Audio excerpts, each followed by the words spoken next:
Awesome. So everybody can hear me. I'm super excited to be here. This is about probably maybe the 10th time I'm here at Silicon Valley Code Camp. I present usually on the career topics, and this is not my full-time job. But I'm basically I'm trying to support the advancement of everybody in tech. And as a result, I end up being pulled into this type of discussions. Then I'm Claudia Galvan. I'm right now an independent consultant for 14 different startups that are working from AI, blockchain, empathic, edutech, you name it. My background is actually in computer science, and I have been spent the last over 20 years working on software internationalization. Then my career basically started as a software engineer, and progressed through being a senior director. Then by any measures, I kind of broke the glass ceiling in tech, right? I'm also a SWE officer in a Society of Women Engineers. And you guys are familiar with SWE? If you guys are engineers, raise your hands. Then basically, and as being part of a national officer, I get to mentor a lot of technical women. And then you hear all these stories about how they feel stuck, in their career.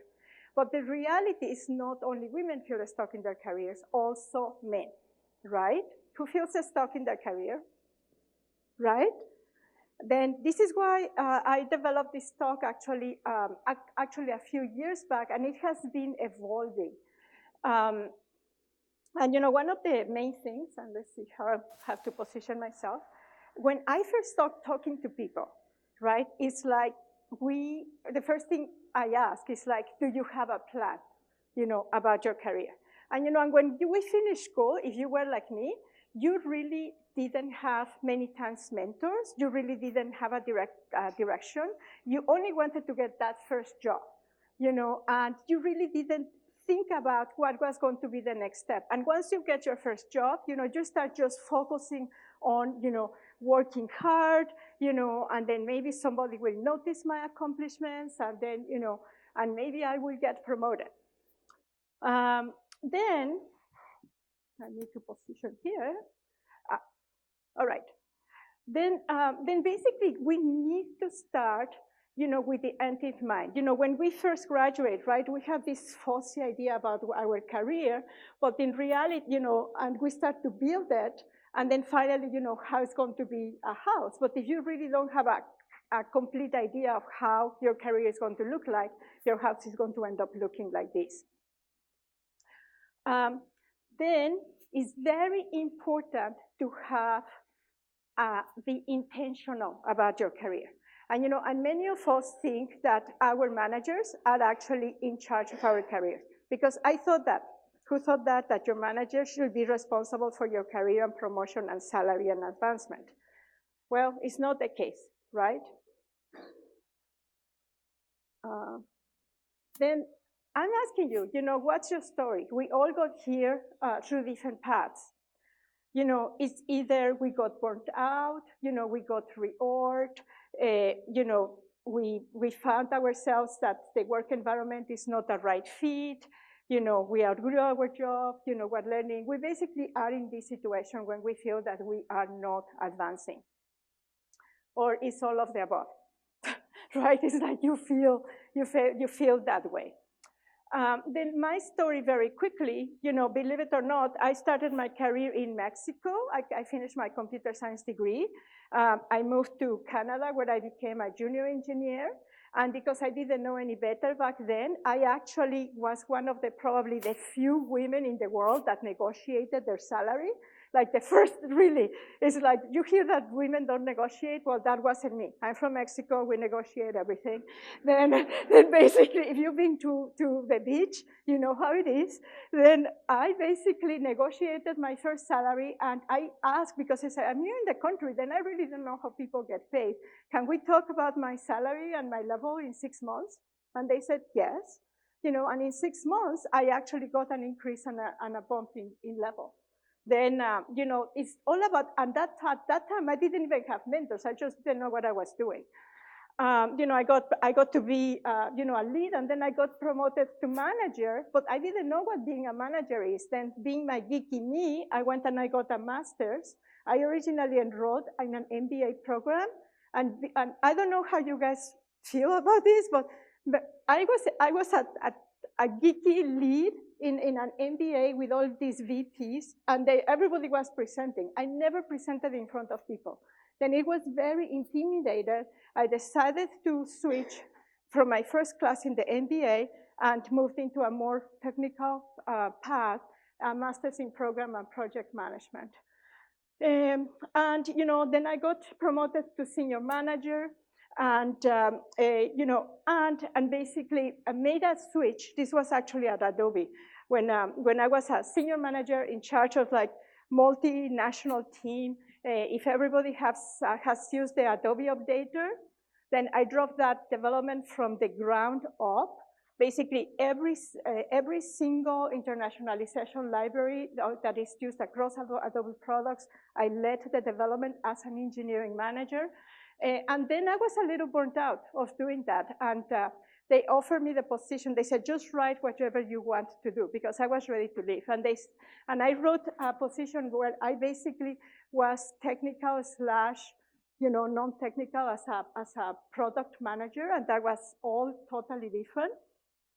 I stayed, but then Microsoft came and said, would you like to come and lead the international team here in Silicon Valley?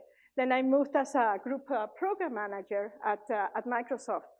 If I had a master's, in program management, and I had a little bit of experience as a product manager, and of course had years and years of experience of technical field. But I basically they positioned me as a group program manager. At that time I was promoted to director level at Microsoft. Basically managing 16 different business units. And then I decided, of course, you are in Silicon Valley, then you want to basically move to be into the startups, right? Then I started to do some startups, some more organizations. I really liked it. But I was doing a startup. I decided to do a doctorate degree. I had a teenage daughter in high school. That burns you out. Who was teenage daughters. And then, and basically I was also president of the Swiss section here. Then I totally got burnt out, and I'm like, okay, I have to make choices. And I decided just to become part-time consultant while I finish my doctorate degree, and that allows me time to do my volunteer effort and so on. And finally, basically, I still have, I still have a plan. When I finish my doctorate, I want to work either as a full-time, in program management again, or, and then move into teaching, once I grow up, because I do love teaching. Then that's more or less what my story is. Then the plan. It's so important to have a plan. Like, why is this so complicated? Let's just push a button. Okay. Then, when we are looking at our careers, many times we envision that the career is like this really nice technical ladder, and if you go and you do the right things at the right time, you're going to basically move forward like that. And sometimes, every organizational chart looks like this, right? They even have the technical path, or they have the management path. But the reality is that your career is more like a jungle gym, right? And we were talking, it's like how, you can start as an engineer, and then you go as a lead, and you can go as an individual contributor, then you basically have to move across. And sometimes it's because of interest, sometimes it's because your situation changes, or there is like, a new opportunity. I mentioned that when I actually moved from Adobe to Microsoft, I actually moved laterally. And because I felt that, at that time, I actually felt that my career had slowed down, and as I wasn't going to be able to get to the next level ever in that company. They're very good at that, but now that I know better, now I understand why I was staying at that level for so long. And I'll talk more about that. Then basically, this is the reason why you have to spend a lot of time at the different levels. And I don't know if people in the back can see, I'm sorry about the colors, but a company more or less looks like this. You may have 10,000 employees, but there's going to be maybe a number of managers, right? A 1-to-8 ratio, maybe, for manager to employees, and then directors 1-to-8, to managers, and and then VPs. Then basically at each level, there's less and less opportunity, and there's more and more competition.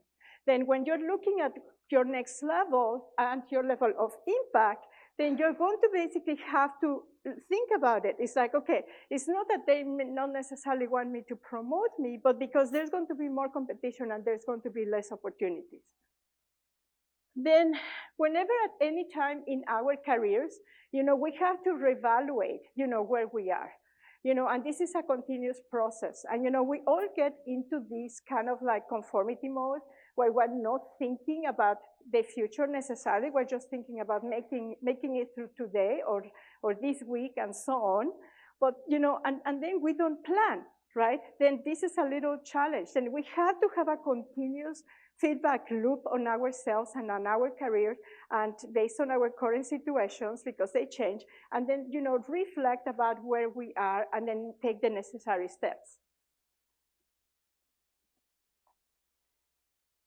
And you may have seen this, and of course, it's very simple, 3 columns, what do I want to do, what do I need, what skills do I need, and how to get the skills, right?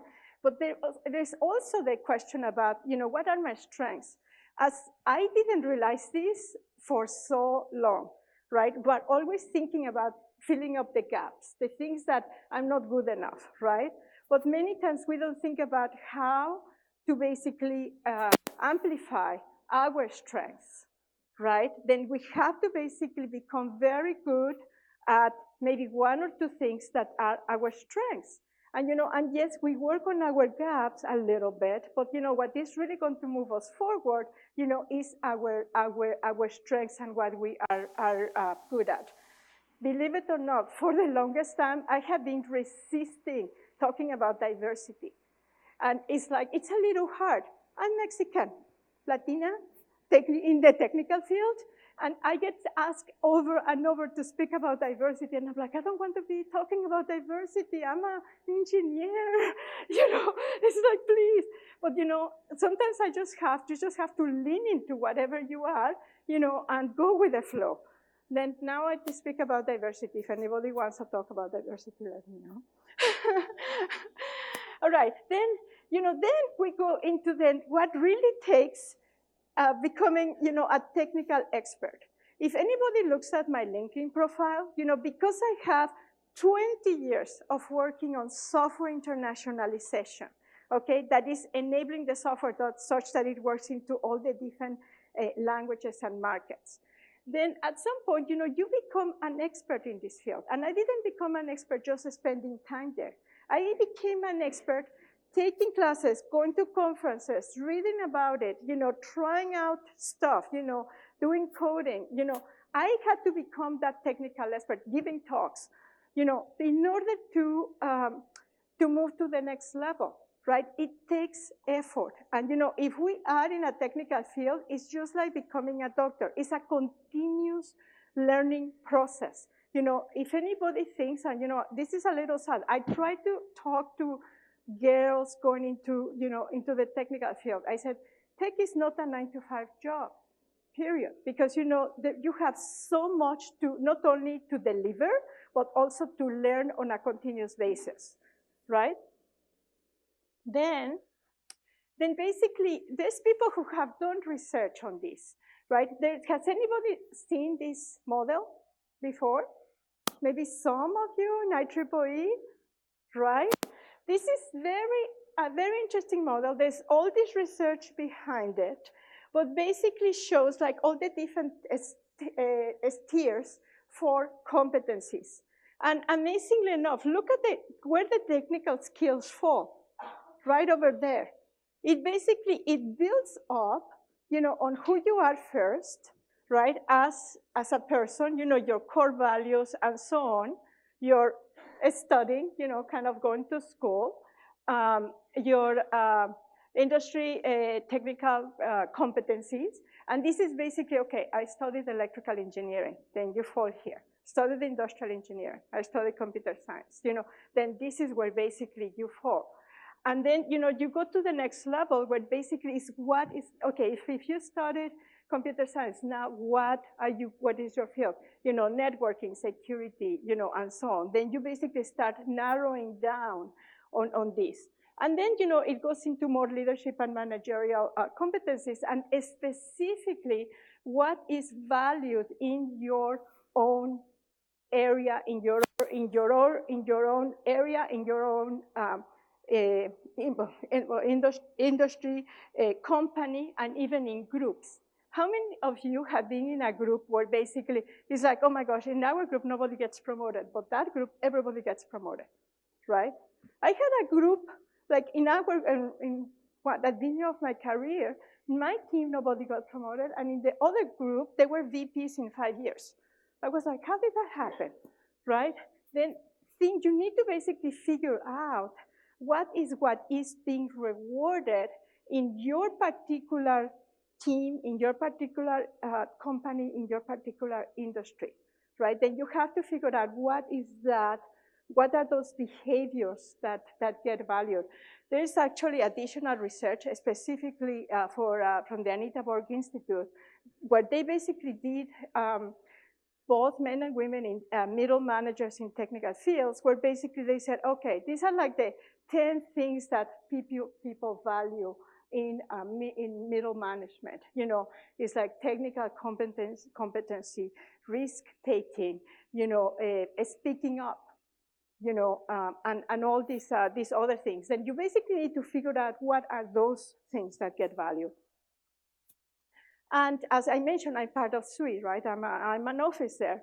Then in SWE, even though it's a volunteer organization, it's like you don't get to be promoted as a volunteer unless you fill up your competencies as well. And all these competencies, are about leadership, business knowledge, communication, mentorship, and so on. Then when you're looking about, some of the competencies, and you're looking about what are things that are valued, many times they talk about communication, right? And I mentioned my experience when I first went to the MBA, and I was this tech lead, and I didn't like really presenting. I mean, standing here is not easy. I get home and I'm like catatonic for like the rest of the day because, it takes a lot out of me. To basically go and stand in front of people and present. And I'm sure many of you feel that way, right? But if I can do it, you guys can do it.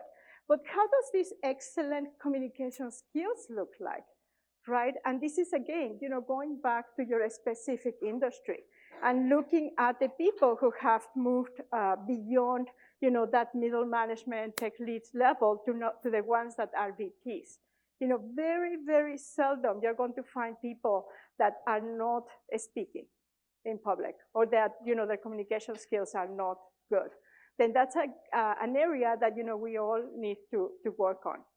And, there is like all this research, right, about the verbal communications, and you need to be intentional about it, right? It is, from the whole emotional intelligence part, to understanding the tone of your voice and so on. There's things I cannot work as much. I already worked to the end. It's about my accent. I cannot get rid of my accent, but it's just part of who I am.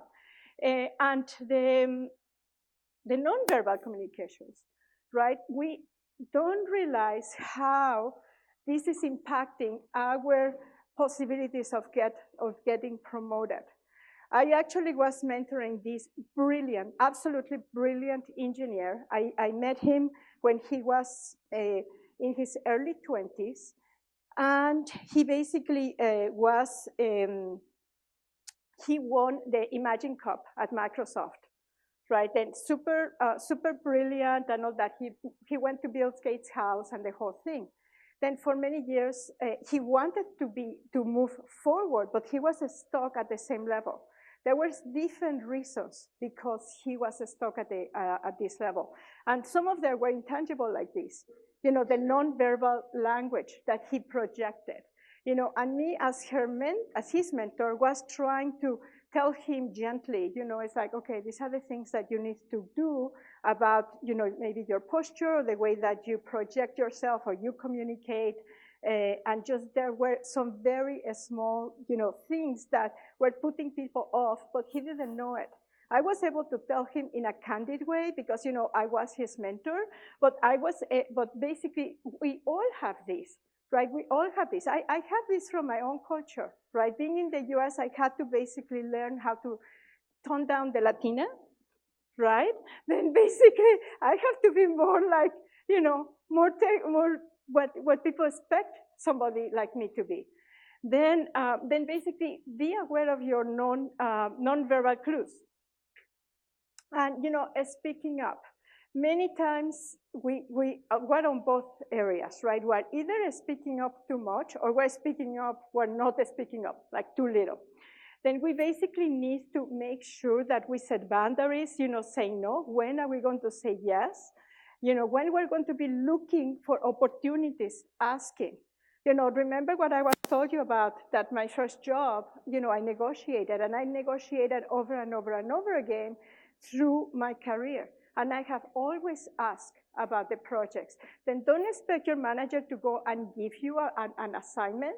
Be aware of what's going on in the organization. Talk to people and figure out, where would you be interested? Not only because, maybe it will help you acquire new skills, but it will also, aligns with your passions, right? Then you basically need to be asking about the assignments. It's not your manager's responsibility. You have to be proactive about that.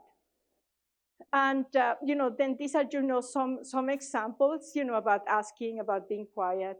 And by the way, I had that slide about saying no, because sometimes, who is like a little bit like overachiever? Who gets in trouble because I always say yes? Then saying no is also a skill. Saying no when somebody's asking you to do something, but there is a way that you can actually get away. You say, I cannot say no to my manager. Then let me tell you a trick. You can say, yes, and I need more time. Yes, and I need more resources. Yes, and I need blah. Then you basically have to work the system so that you can basically set those boundaries and you can start to move forward. These are things that you can actually think about when you are taking on assignments or not taking on assignments.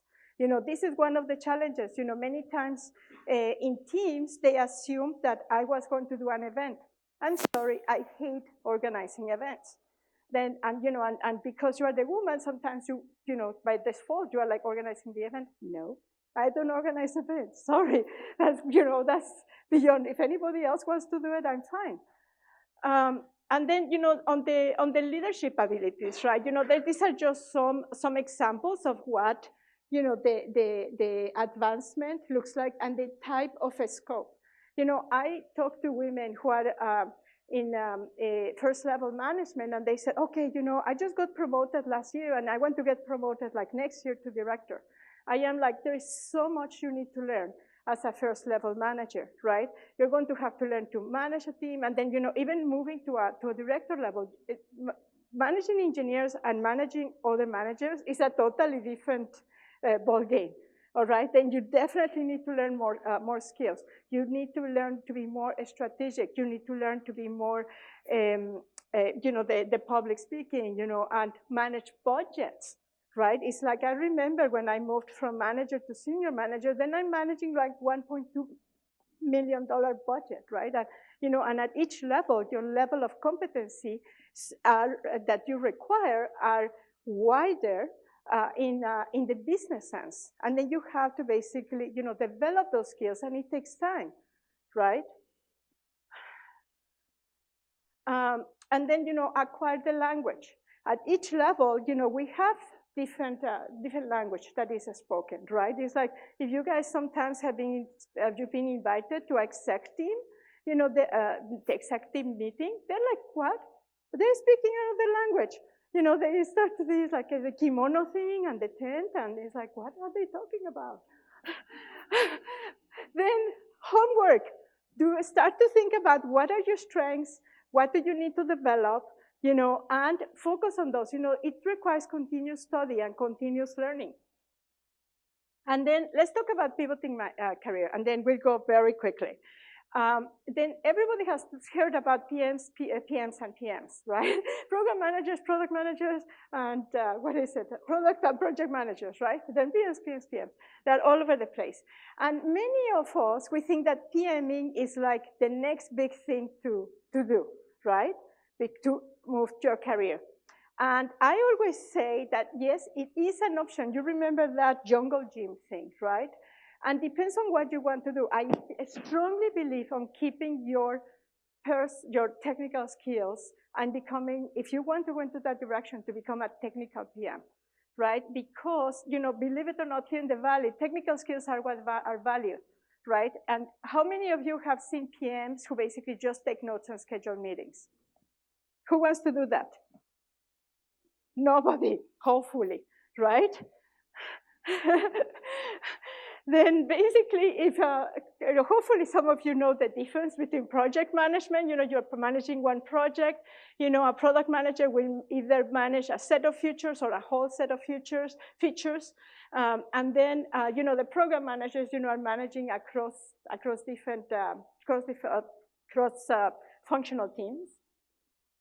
And there's the definition, but the most important thing is that product managers are basically, here. I thought it was my next slide. Here, okay. Then let me go to this one. But program managers and product managers are basically sitting at the intersection of like all the different teams, right? They're basically interfacing with everybody. And this is why, if you look at this, they're like basically the CEOs of, the product, the feature, the direction. They require a bunch of different skills, right? But what skills are those? Then let me tell you, I've done this like for 10 years. Then this is how a day in the life of a product manager looks like. You write specs, you write one-pagers, you do presentations, you talk to customers, you talk to engineers, talk to marketing, talk to everybody, write emails, the fun part, of course, is writing the specs, right?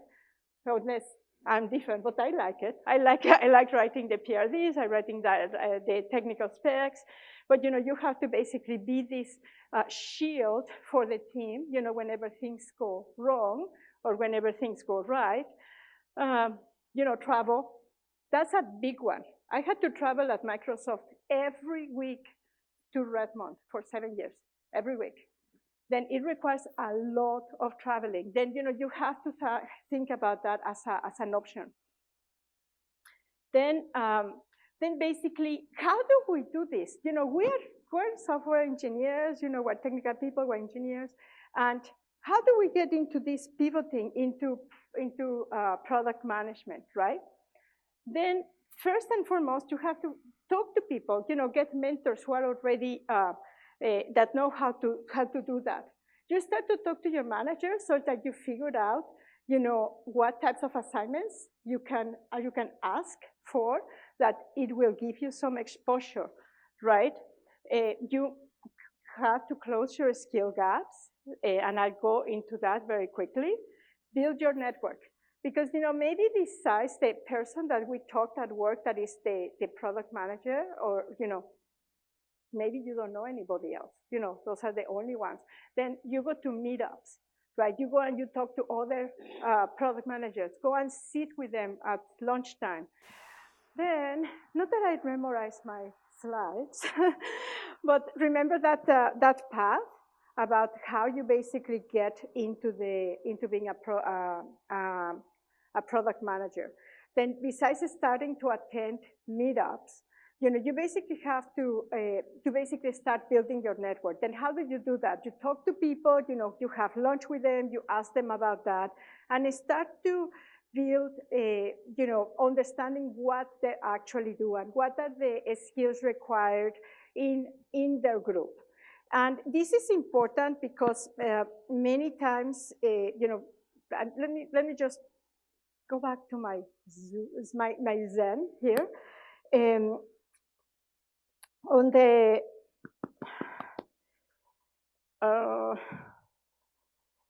okay, then on your when you're trying to move into product manager, besides meeting the right people, having the right skills, asking, is being intentional, about your career. Then is it? Oh, sorry. Thank you. This is what happens when you present and then things go downwards. Yeah, thank you. All right. Then give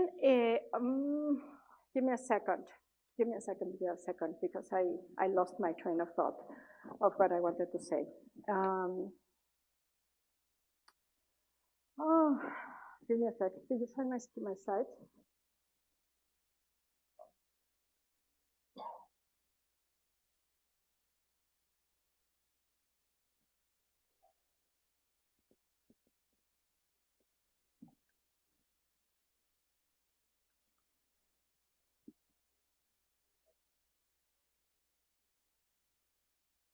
Then if we just go to the next slide, thank you. And then from there we'll figure out how to connect. This one. Okay, then go down. Okay. Okay, here. That one. Okay. Can you? Can I see? Just give me a sec. Okay. Yeah. Okay. All right. Then get a sponsor. Then who has heard about getting sponsors? Who knows what is a sponsor? Then basically everybody knows what a mentor is, right? Somebody who you go for advice and so on. Then a sponsor is somebody who talks on your behalf. Then basically somebody who knows that your skills and your capabilities, and they can, in a meeting, they said, oh, I know who would that be the perfect person to be the next PM of this project. Then that is a sponsor. Then how do you build this sponsor network? Go for lunch, that's good. But one of the big things that we never, who actually, hopefully everybody's having a skip levels or they have meetings with their managers, right? How many of you are having meetings with your manager's peers? None of you, right? Very few, very few. This is one of the biggest things about getting a sponsorship and also advancement, because guess what? Whenever somebody's going to get promoted or get an assignment, the managers talk among each other, and they said, I know what this guy is doing. He's been working on this project, and he would be like a great fit. This other person is actually endorsing you with your manager to get the next assignment. Then how do you do this? Yes, go for lunch, coffee break, or have an intentional meeting with your manager's peers where you basically go and say, I want to basically understand more what you're doing. I can share with you what I'm doing. Do a 15-minute, 20-minute one. Doesn't have to be an hour. Nobody really has an hour to do that type of stuff. But do that type of intentional networking with your manager's manager, such that when the opportunity for promotion or opportunity for assignments come up, other people at that level are actually speaking about you, right? You can go and offer to present what you are doing to their team, right? Do a brand back. Then now people start to know what you're doing. I remember a long time ago when I was just an engineering manager. I was okay. Then I was a working mom. And what that meant, if anybody has been a working mom like me, is that my day is incredibly crunch because I have to go and pick up from after school care, right? Then what that meant is that I didn't have lunch with anybody. I worked over lunch. And I was perfectly happy because I love being in my office, not working, not talking to people. Then my manager put in my performance review that I needed to go and have lunch with people. Yes, can you believe that? Exactly. Then anyway, then this is, you have to get out of your office, have lunch with people so that people know what you are doing, because I was working incredibly hard and nobody was noticing, until I actually started to talk to people about what I was doing. Then there's actually a book about this. It's like, go and have lunch or something. I don't know. Thank you. Thank you so much. Yeah, this is called Delegate. Thank you. I forgot your name, but thank you. Then we can go. Then do I just go to the next one? Okay. Oh, sorry, because I still need this one. Oh, no, I want the roadmap. Okay, thank you. And then what does the last one say? Where are my glasses? Sorry. Okay, take your assignments. Okay. Then set the information and interviews. Okay, when was the last time you interviewed? A long time ago, right? Many times. Then you basically have to go and maybe you are not looking for a job, but you just want to feel what that interview looks like for a product manager. And if you don't get it, that's okay, because it is practice. Set informationals, but at least you get on people's radars about, oh, there's somebody who's actually interested, and maybe for the future, and maybe they talk about it's like, okay, what's your background? Oh, maybe you need to work on these types of assignments, and they can give you some direction. And then last but not least, they get a sponsor, and then the next one. Then you start interviewing, and doing the right thing. Then go to the next one.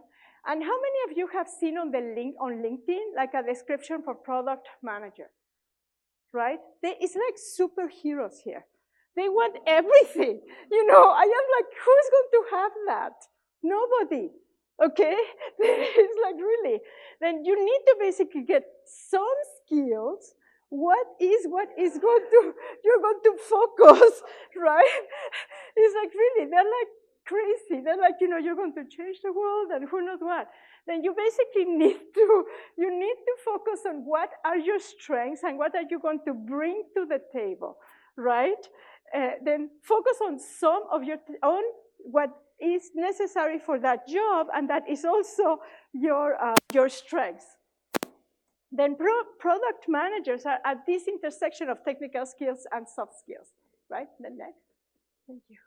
Okay, and then, as you probably know, the product managers just speak a different lingo. Then you basically need to start to talk about, yes, we're doing like these milestones and the MVP, and such and such. I had to do that when I transitioned from big companies to startups. Everybody speaks a different language. I had to basically learn the language, and you basically have to do and spend some time, learning this language. And look and act the part. And this is company-based. If in your company product managers dress or whatever and look and act differently, try to do that. I do that coming to the US, right? Then the PM and interview questions. Anybody have seen some of these questions? These are real questions. Okay, give me an example, of a product life cycle. Tell us the steps you've obtained to feedback from clients. How you get buy-in. And you said, okay, if you are like me when I was doing this, is I've never talked to a client before outside the company. You basically have to think, oh, my clients are this other team that I'm working with.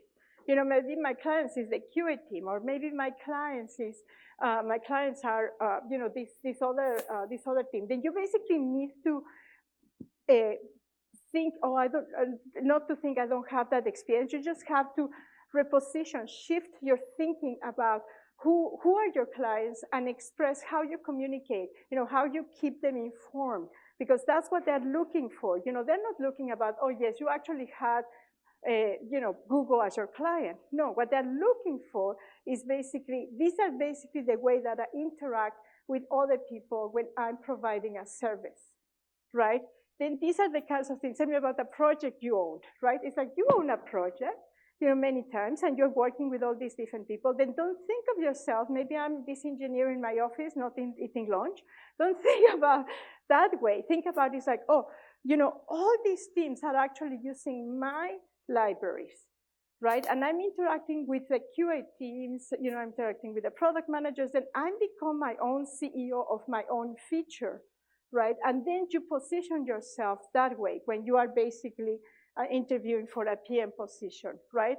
And I'm sure that you guys have had tons of ideas, about that you implemented, and how you drove those ideas in a meeting and so on. Then these are the kinds of things that you can basically expect when you are interviewing for a PM position. Then, going back to this feedback loop, you have to continue to do this throughout your career, throughout thinking about how you're going to move to the next level and having that plan. Then this is kind of my pitch.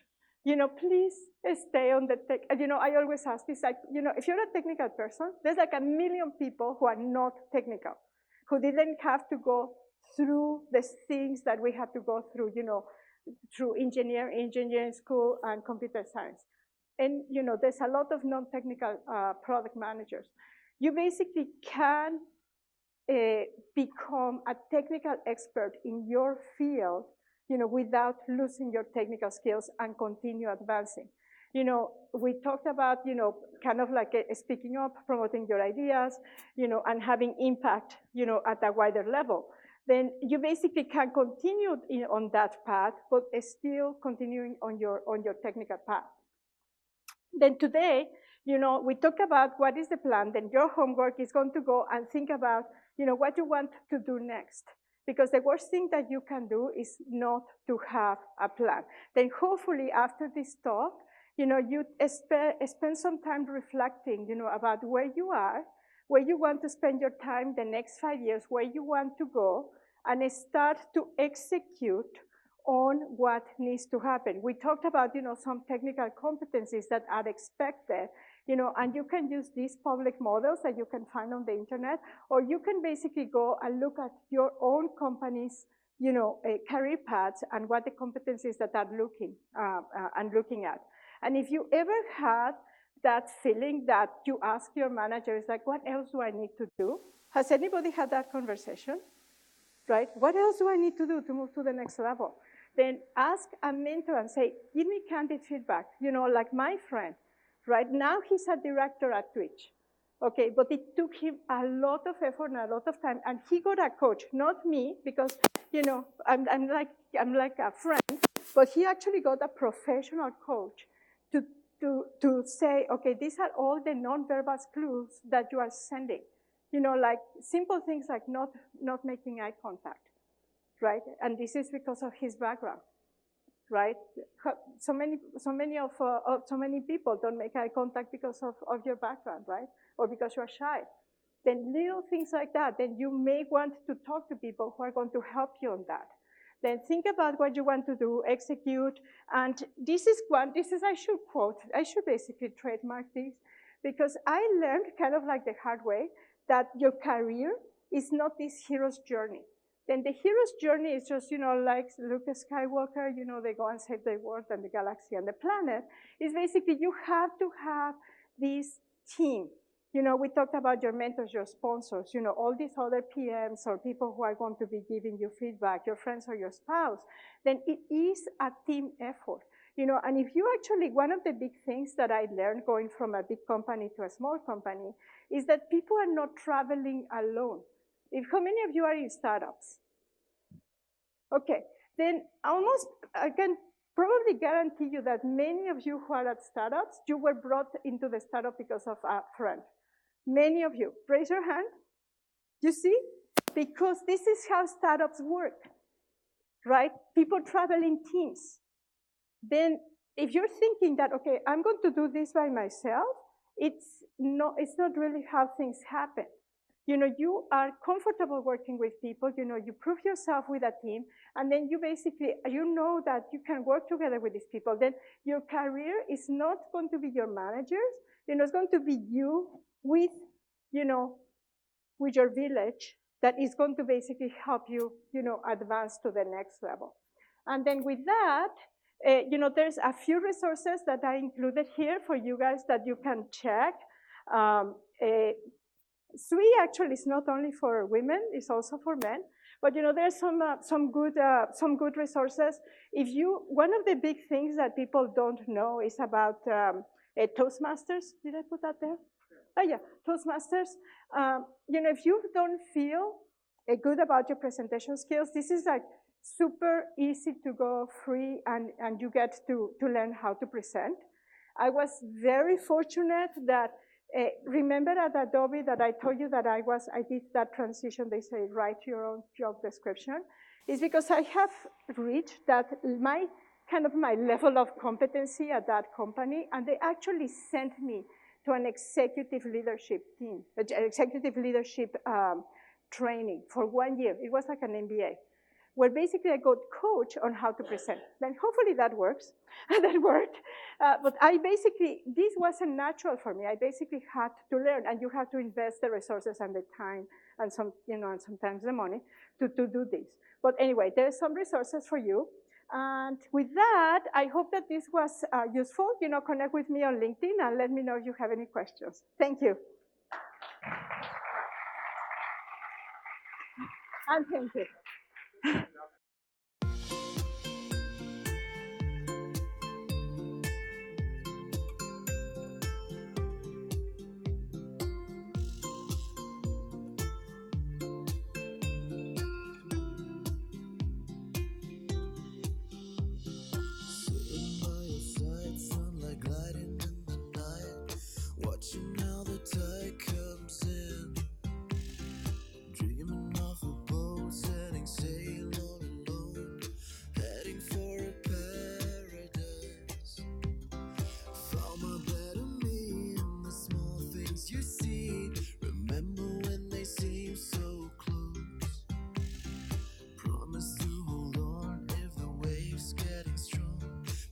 Change our